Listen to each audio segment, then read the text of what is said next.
Welcome to the Shopify Happy Hour. On the show, you'll hear from Shopify founders, operators, and experts about growth, marketing strategies, lessons learned from the trenches, and other nuggets of e-commerce wisdom shared over a different drink or snack each episode. Today's guest is Cassie Maschhoff, co-founder of Lottie's Meats, a sister-owned brand bringing chef-crafted pork sausages and ground pork blends to the modern table.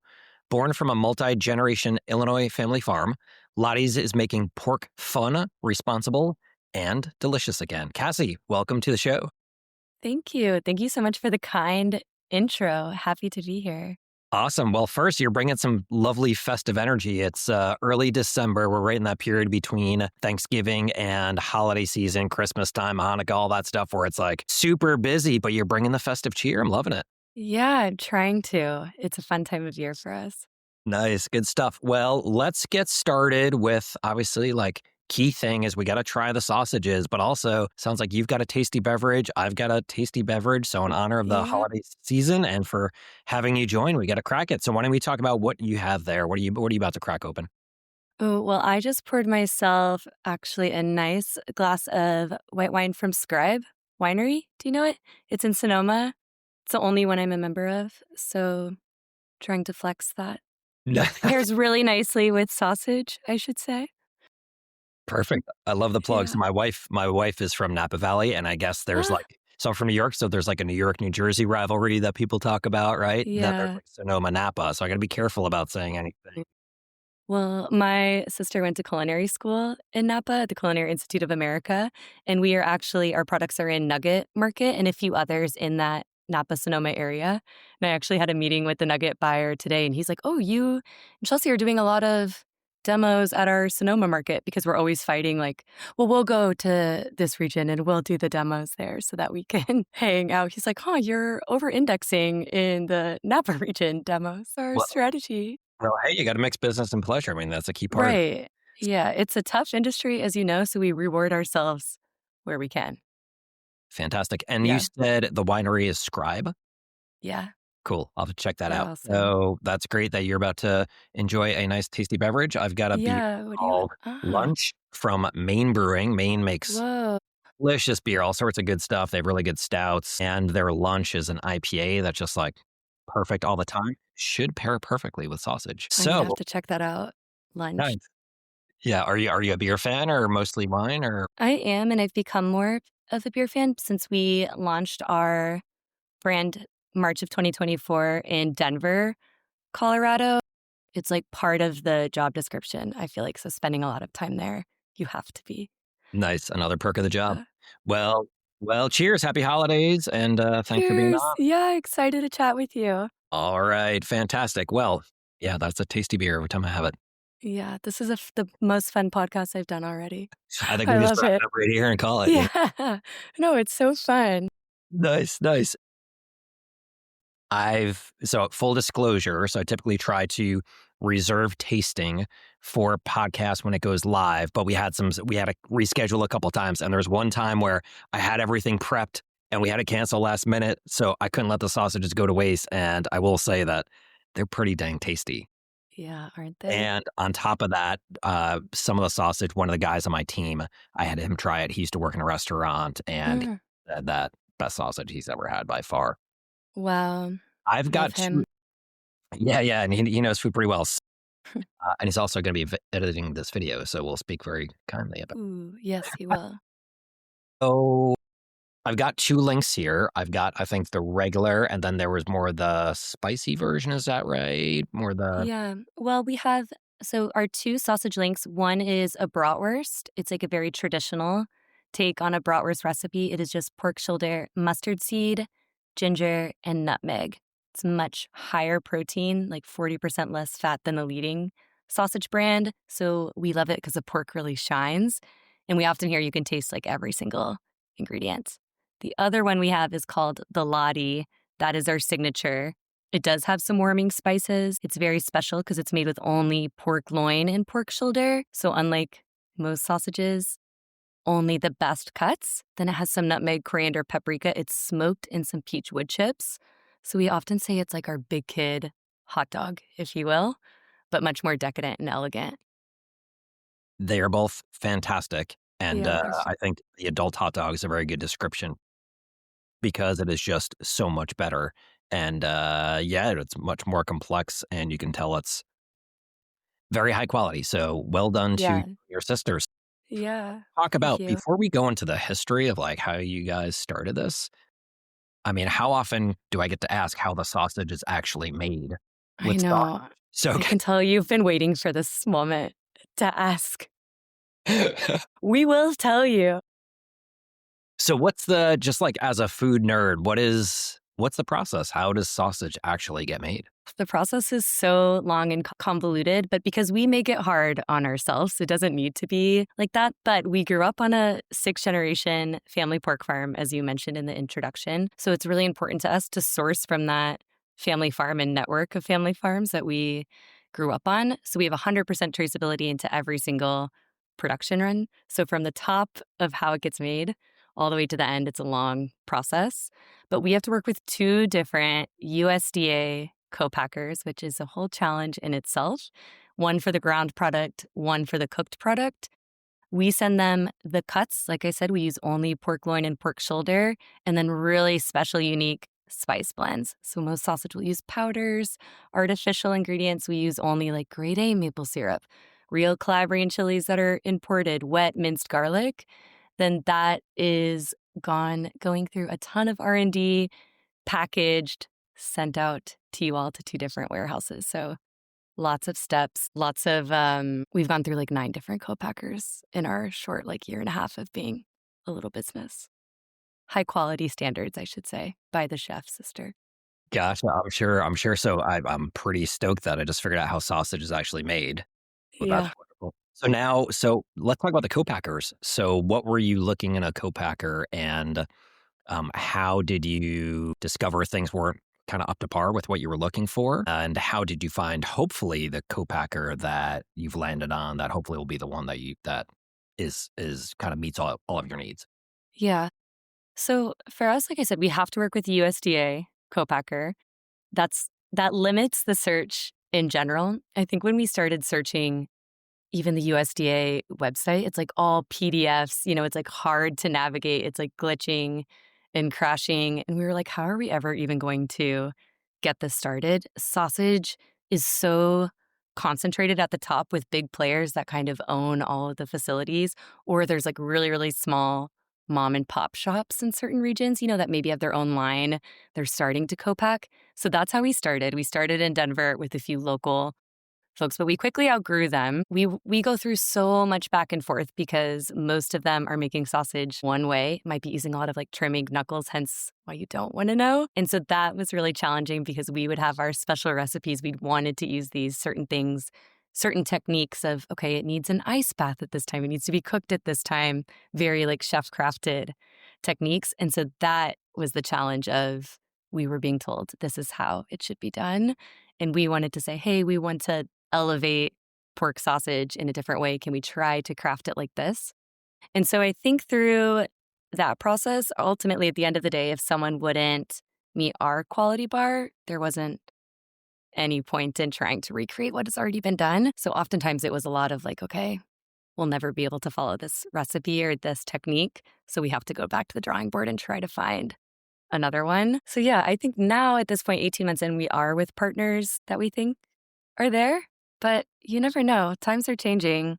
It's it's crazy out there with, tariffs and like everything. I don't know what will happen in the future. I think one thing we're thinking about is about, are we always going to have to just have backups and other options? I don't know. What do most brands that you talk to, is everyone always in like up and down co-packer highs and lows?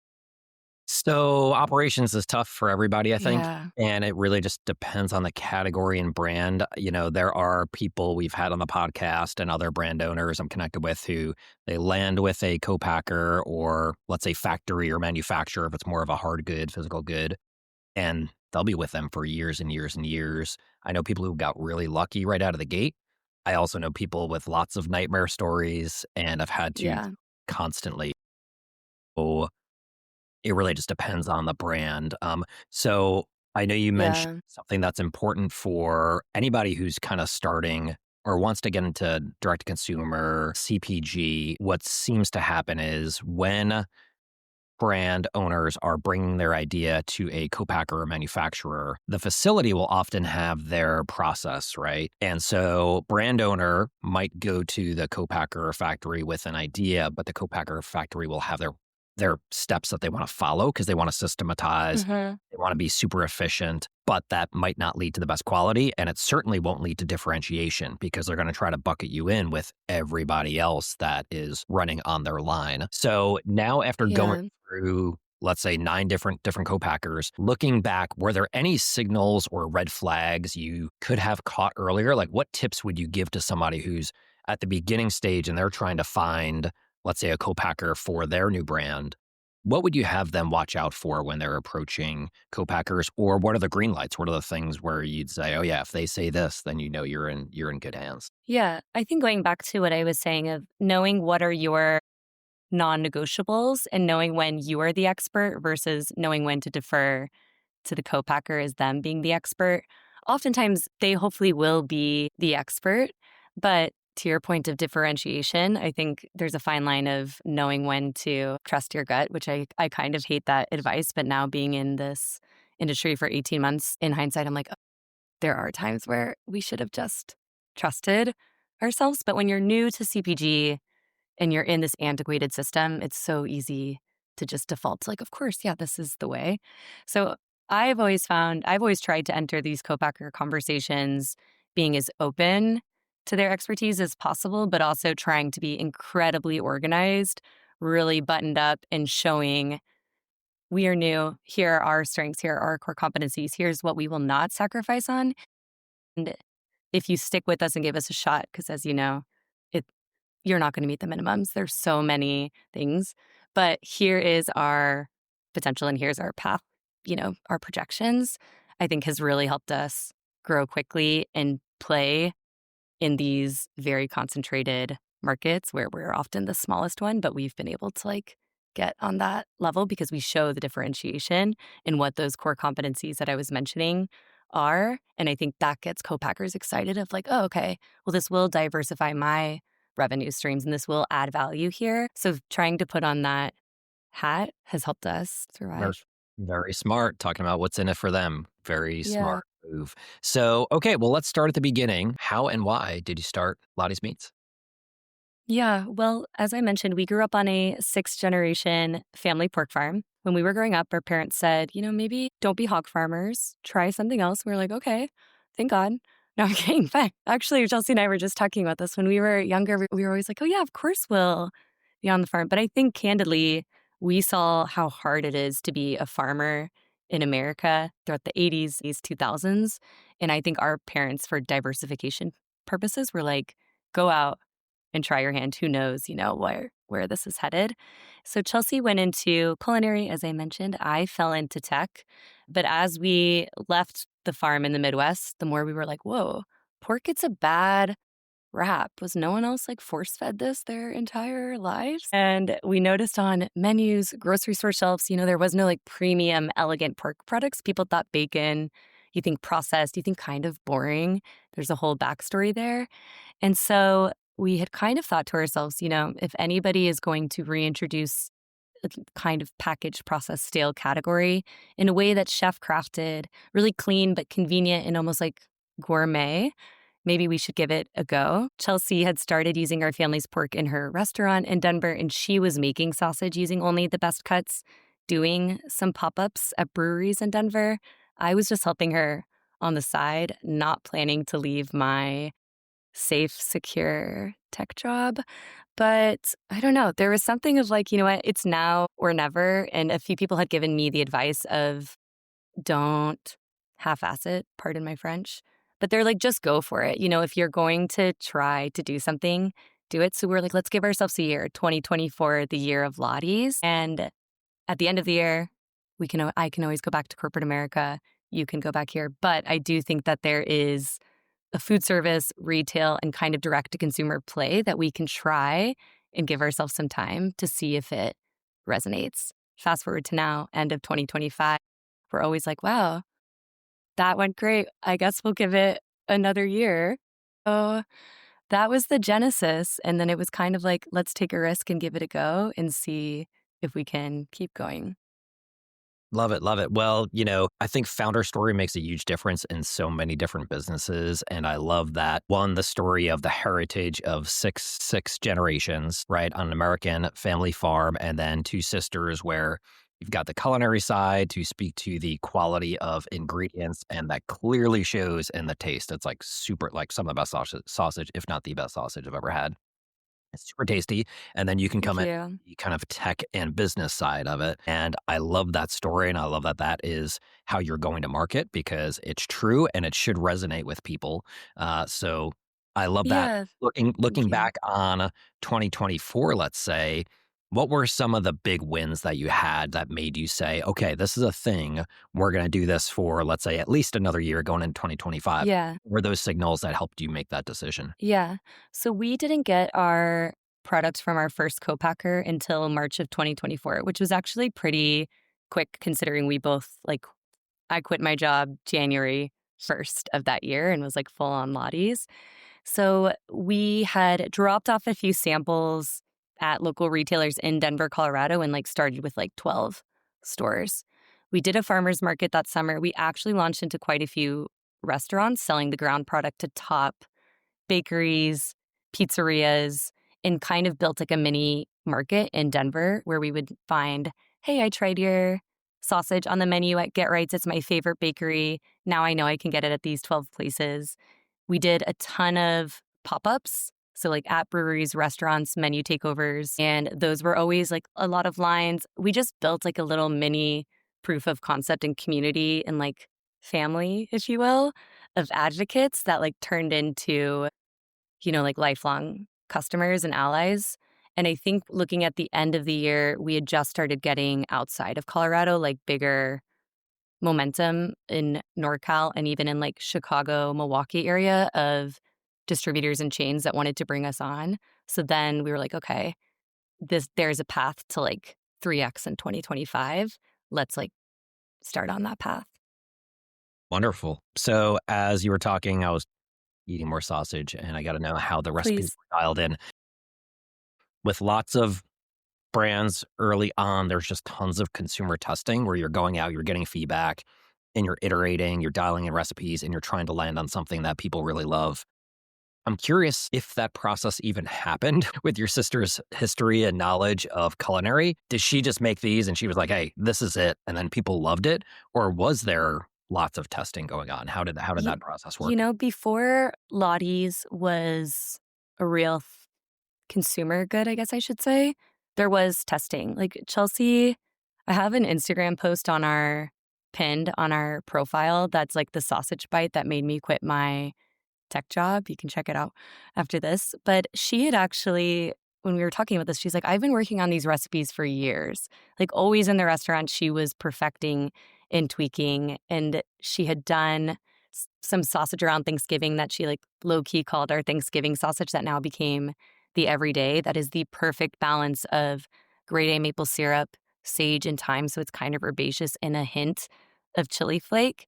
And same with the Calabrian, we say it's like expertly seasoned because it's like a pinch of brown sugar, Calabrian Chilean oil, garlic, oregano, fennel. Everything is just like dialed in at a Michelin quality that we had kind of known when we were going to launch. Like we wanted two ground products to be innovative, like expertly seasoned recipe in a bag. And then we kind of wanted familiar enough classics of fully cooked links because both would be convenient and both would be like familiar enough, but an edge above what you're used to seeing. So I will say it was low key kind of in the background for a while. I think over the last year and a half, we've been constantly collecting feedback though in stores of we'll hear a lot. Can you make this ground version in like a spicy link? Or would you ever do ropes? Or would you do chorizo? So we're trying to kind of think about wrapping all of those up while staying true to our values for adding two more products to our set. So that's kind of the goal, adding two more. Nice. Yeah, you could always do kind of short-term limited release and Yeah. just test that, once each quarter, roll out two new flavors or I guess styles or formats.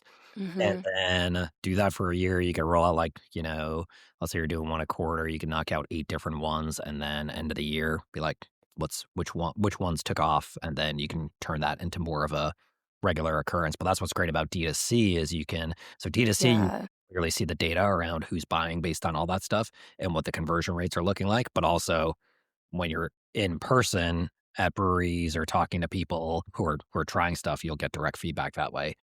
totally. Awesome. Okay, Yeah, so it sounds like dialing in the product was not super difficult because, well, I'm sure it took time, but it was kind of before you launched because those recipes have been yeah. done for years. Yeah, If they're shelf, scaling the product had been the challenge, and actually, I think that's why we haven't expanded our product line beyond those 4 flavors since March, April of 2024, because we have gone through different co-packers, and sometimes we're like, "Wow, if we can't even nail these to our standards every single time." I think that's what's a little bit tough about a perishable short shelf life. I should mention everything is made very fresh. Like the cuts of pork are so fresh with the best ingredients, and then it's immediately flash frozen. So we're stored and distributed frozen to extend our shelf life.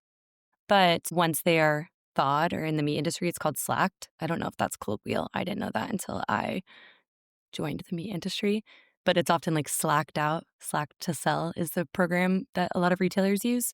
Then the shelf life shortens tremendously. And that is also really challenging in terms of, just getting it out there to people in a way that maintains quality. So for anybody facing any of those issues, I'm always happy to chat, but it limits, I think, the ability to be as agile as we'd like to be and that we are in other facets of our business because we're focused on exceptional quality and taste over everything else. And then like a sound business. So we're kind of, we're constantly thinking about we have so many challenges against us in a cold supply chain that if we can ever get our cogs down on volume breaks and finding those economies of scale, like let's try and do it. And so that also obviously limits some risk taking and innovation, but it's a balance. yeah, you definitely have a lot more challenges than, let's say, other CPG products where that are shelf stable and can be shipped and Yeah, yes, kind of stay fresh and ready to eat for a long time. totally. Like So we're doing production monthly. And I know other brands that are like, yeah, we do it once a year. And it's so easy to, get those up there. So it's a dance, but we're hoping to reduce that in 2026, but who nice, knows? nice. So let's talk about distribution. So how are you selling your product? Yeah. What are you seeing across different channels that you're in? Yeah. So in 2024, when we launched, we were kind of split a third, and a third across retail, direct to consumer, and food service. Fast forward to 2025, our distribution really started exploding, although I don't know if I can say exploding because in CPG it's all relative. But we added like 6 distributors in retail in 2025 in NorCal, Pacific Northwest, St. Louis, Midwest region, and SoCal, and then also some larger food service distributors like US Foods to service some larger breweries and things like that. So the dial really turned up on retail because we could start shipping pallets much more efficiently than you talk to frozen perishable brands on D2C a lot. It's really hard to get the economics right without passing on exuberant amounts to the customer. And so we've been focused there a lot when it comes to retail and trying to ride that wave. That being said, now having a year of like we call it like real retail experience, it's so tough. I didn't know that the trade retail game was so hard. Why didn't you tell me? It's just, yeah, it's tough. I think, again, making sure the product is date coded correctly, merchandised correctly. Sausage Wall is competitive with so many other brands. Luckily, we stick out a little bit on shelf because our packaging is like brighter and speaks to some of those unique attributes that makes us us. But fresh department in retail, just as tricky as frozen D2C shipping. So, okay, so you've got DSC, frozen shipping, you've got retail. Are you doing any, we were talking before the call and you mentioned you were not always following the typical CPG playbook. So is there anything outside of that you're doing to get product into hands of consumers? Yeah, I think, in both 2024 and 2025, we really show up in person as much as possible, whether that's doing something fun like a Lottie's and Pilates event where people can get, or we did like once a squats and brats gym event. But, we're trying to show up as much as possible. We've done farmers markets our first two summers, which I think we'll always do, just as part of like being engaged in the community. We do a lot of menu takeovers at top restaurants. We're trying to partner with restaurants and other small businesses that can contextualize our brand as much as possible. When we are in store, we really prioritize spending on demos and brand ambassadors over some things like a price reduction, because with meat, this I think is one of those things where we're often told from brokers or consultants, you have to run like this kind of promotional strategy and you have to do these things. But when someone's often sees like a price 30% off on a fresh meat product, are the behavioral economics the same as when they were consulting, these other types of brands, not in our category? I think that has been challenging for us, going back to the advice I gave earlier of trusting your gut, even though I don't like that advice. But in hindsight, I'm like, you know what?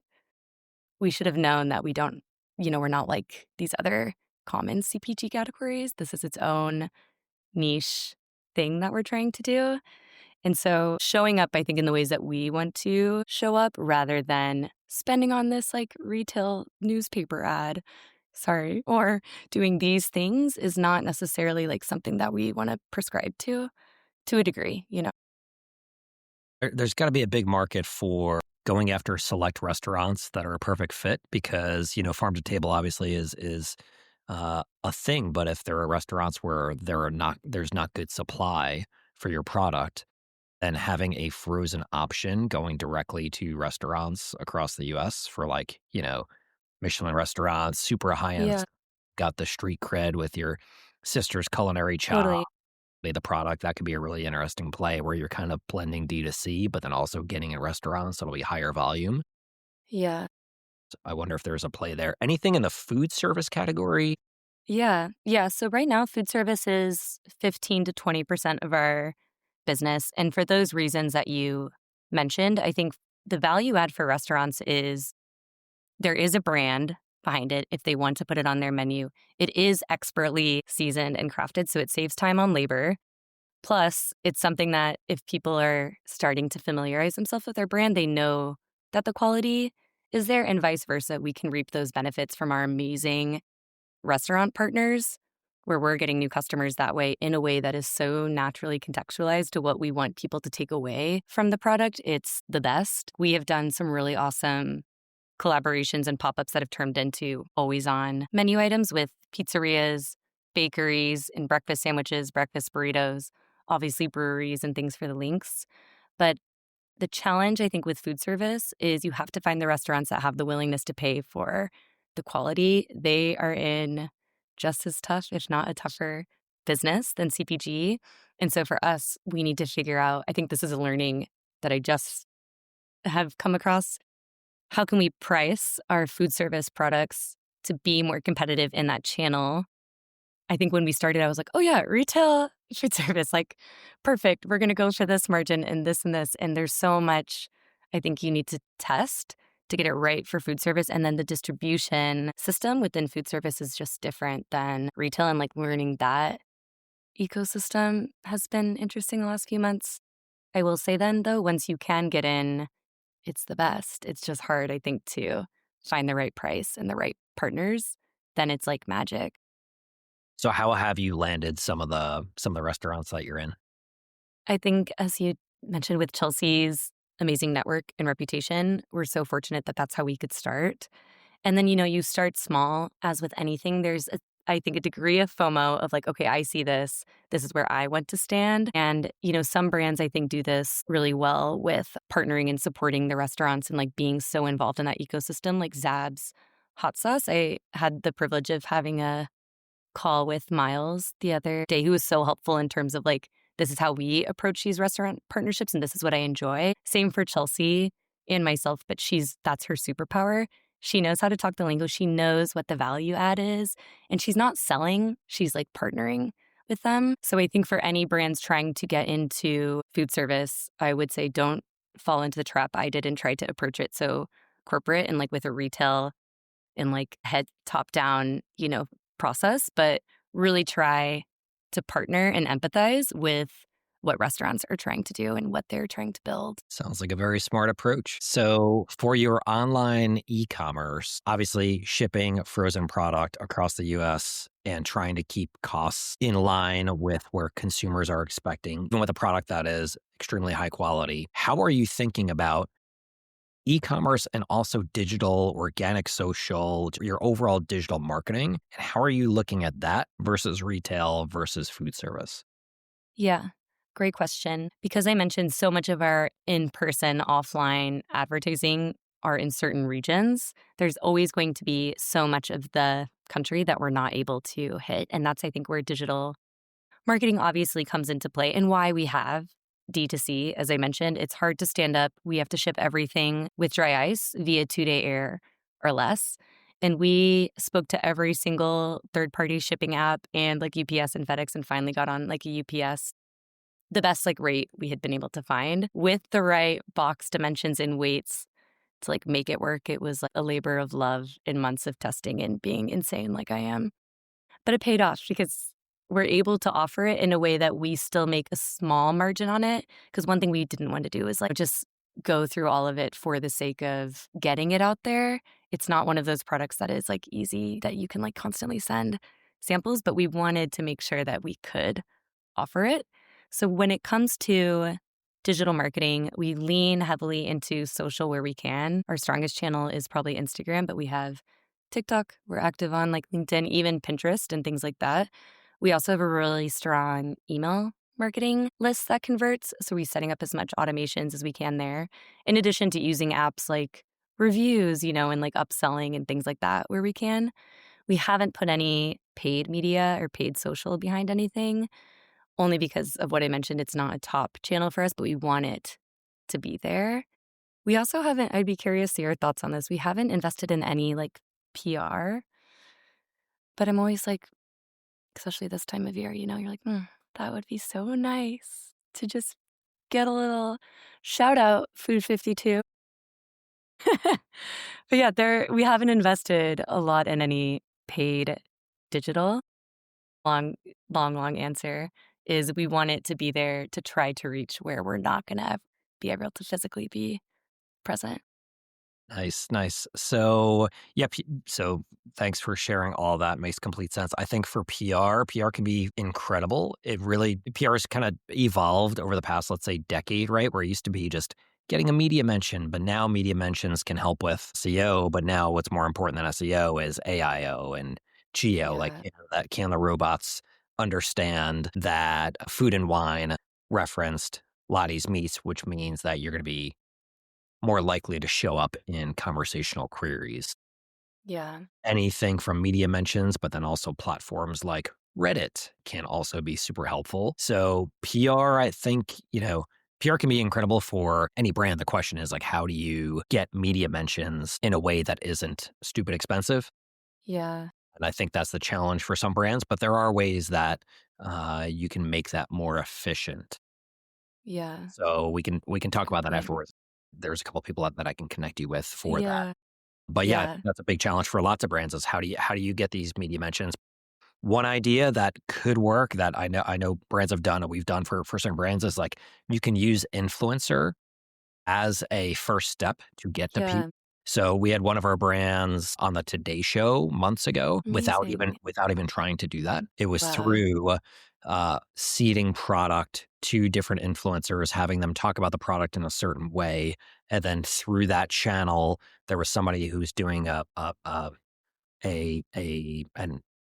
bit on Today Show, and she was connected with some of the influencers that we were connected to and seeding product to. If Wow. if PR, I think, is like it's a part of marketing, and if you're doing the right seeding, you're saying Mm-hmm. the message, and also just sending product to the right people could be a way Yeah. to do that. You find find the top 25 media companies that you want to be placed in and connect with either editors or people who have done reviews on products that are in the same category, not necessarily the food category, but the quality, and Mm-hmm. seed product to them. Something good might happen there, especially Totally. handwritten note about founder story, Yeah. maybe even video that you're sharing, cute Yeah. a specific video with you and your sister talking about it. That could be kind of interesting.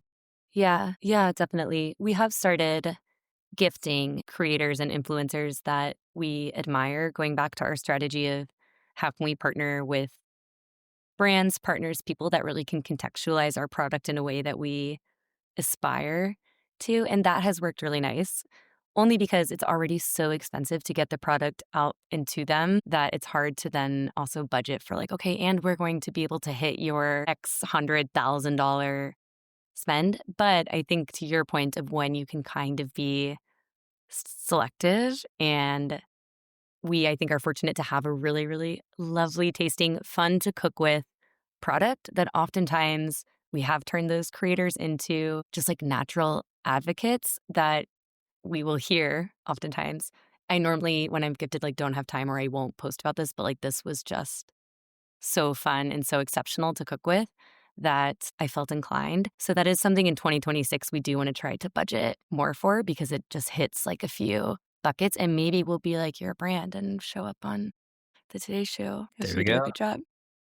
Nice. Yeah, I think hardest challenge for most brands is if the product doesn't meet a need and the story isn't one that is likely to be shared where people will be, Seth Godin talks about remarkable being something worthy of remark, right? And so if your Hmm. product doesn't meet that, if it's not solving a true problem and the story doesn't kind of make it natural for people to be inclined to want to share that, that's when marketing is really tough, right? If it's Yeah. trying to sell the same product that everybody else has, marketing is really hard. PR is really hard. But if Yeah. you've got a product that cuts through the clutter, it solves a problem, it's different, and there's a really cool origination story, everything gets easier. And if you can communicate that to people who are already talking about food, it Yeah. makes it a lot more likely that they're going to share the love about Lottie's meats, even without large spend behind it or anything like that. I think some of the best influencers out there and the best influencer partnerships are ones that are just completely organic and people have Yeah. tried a product and they're like, I love this thing. How can we work together?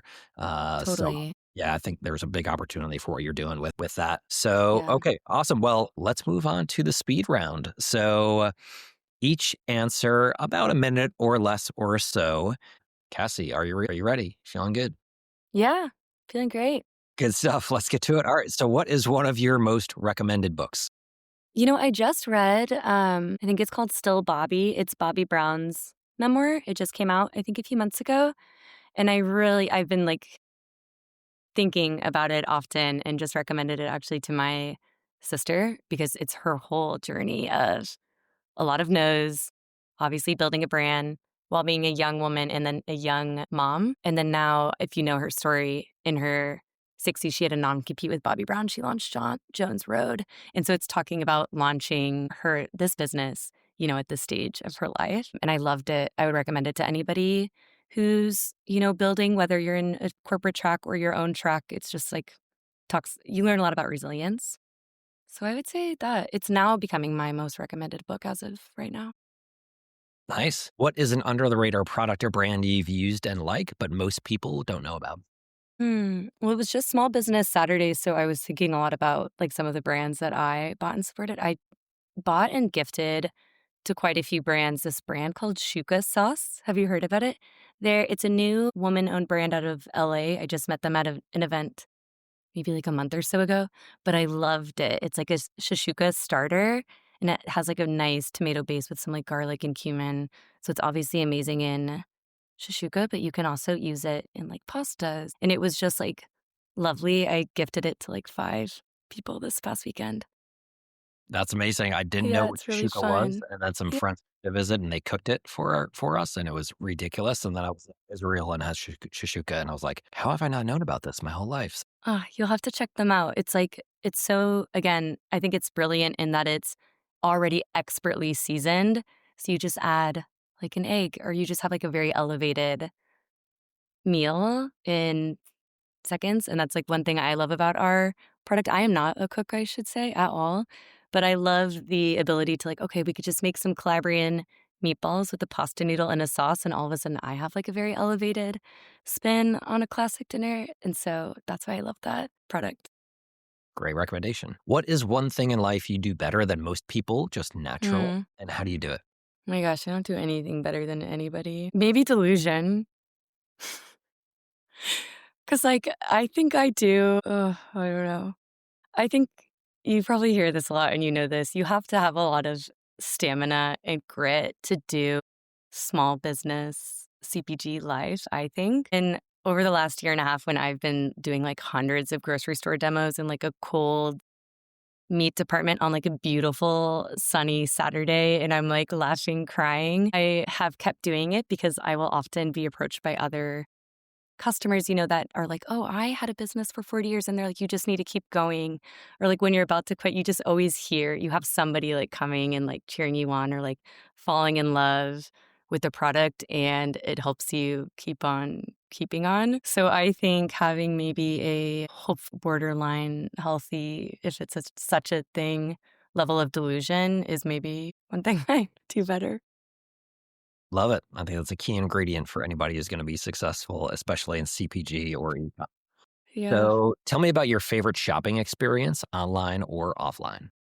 I also just gifted and bought One Trick Pony, the peanut butter brand. Do you know them? Well, Lucy, the founder, and I have become friends because she has just been really helpful as we were starting our journey. And they have like very nice, like build bundle, super easy, like click. You can tell they're using all of the Shopify apps and just like build out in a way that is really, really simple, but was like so nice and easy. Like a lot of variety, but like very simple. So her like online, in fact, I texted her and I was like, "Oh, how do I do this?" But it was really nice.